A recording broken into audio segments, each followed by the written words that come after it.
आदाब व तस्लीमात नाजरीन, जम्मू से एक अहम खबर लेकर हाजिर खिदमत हैं। सर सैयद अहमद खान के 208वें सालगिरह के मौके पर बैनुल मज़ाहिब हम आहंगी और अमन के मौजू पर एक शानदार अमन कॉन्फ्रेंस मुनक्कद की गई।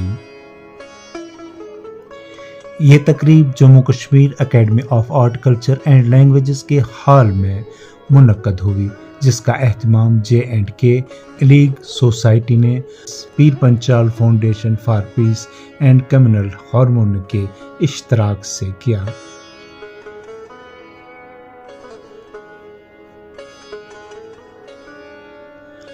इस मौका पर मुख्तलिफ शोबाहाए ज़िंदगी से ताल्लुक़ रखने वाली मुमताज़ शख्सियात, स्कॉलर्स, दानिश्वरों, अफसरान, असातिज़ा और समाजी कारकुनों ने शिरकत की। मुकर्रिरीन ने सर सैयद अहमद खान की इल्मी, समाजी और इस्लाही खिदमात को खराजे अकीदत पेश करते हुए इस बात पर जोर दिया कि आज के दौर में मजहबी रवादारी, बाहमी एतमाद और मुकालमे की अशद ज़रूरत है।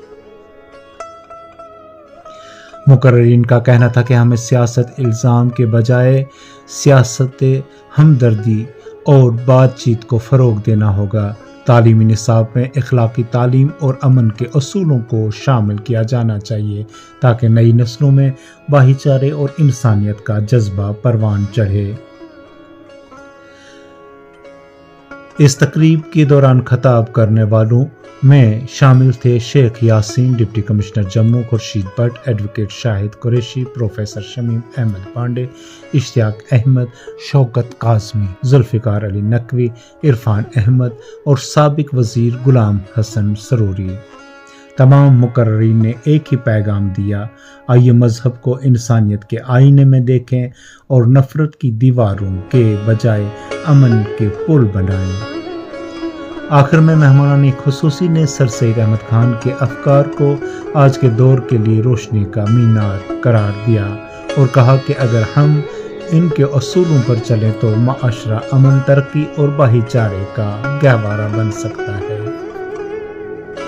वाज़ा रहे कि ये प्रोग्राम सैयद मुशर्रफ हुसैन शाह, साबिक प्रिंसिपल की निगरानी में मुनक्कद किया गया। आज बस इतना ही। अपने मेज़बान मोहतशिम एहतिशाम को दीजिए इजाज़त। आप हमारा चैनल सब्सक्राइब करें, वीडियोस लाइक और शेयर करें, कमेंट बॉक्स में अपने ताअस्सुरात से ज़रूर नवाजें। खुदा हाफिज़।